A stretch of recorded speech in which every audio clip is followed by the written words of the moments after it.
Just so everybody knows, this was brought forward to the joint working group and the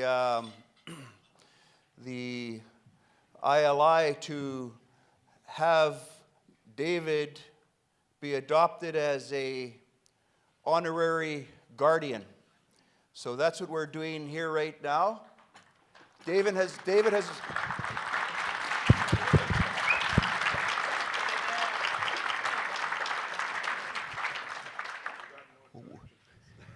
we know that David has been a guardian. This happened last night with Buffy. We know Buffy has been a guardian. It's in their hearts and their minds and have been a tremendous ally. On the coast, we know that adoption is a big thing.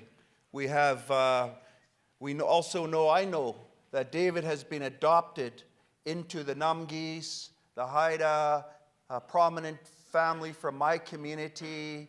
And so this has been recognized, his contribution and his kindred spirit to us as First Peoples of this land. And this is a way of publicly holding David up and recognizing him for this work that he has done as a strong, strong ally.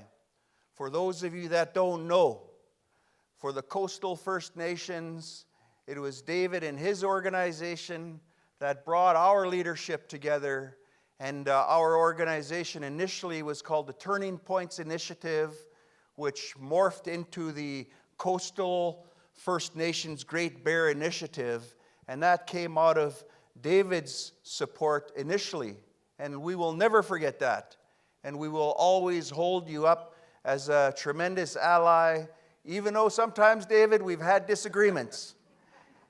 However, that's the way it is with families, and I really appreciated the prayers of our spiritual leader.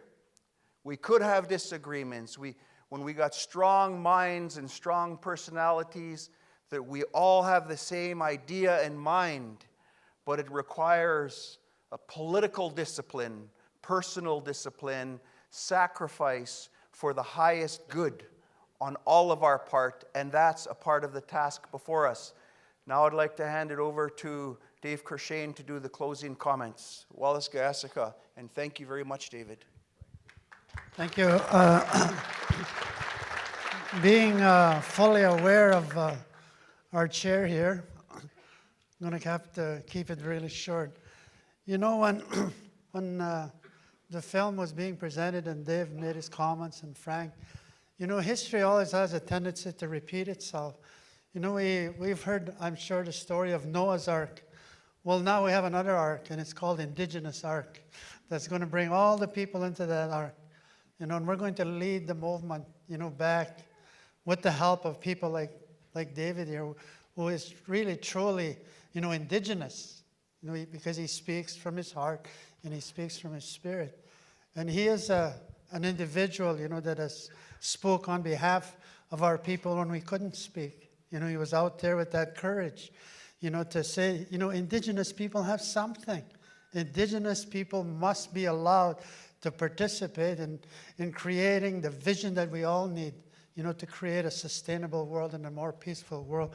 So it gives me great pleasure, David, you know, to be a part of this honoring of you this morning.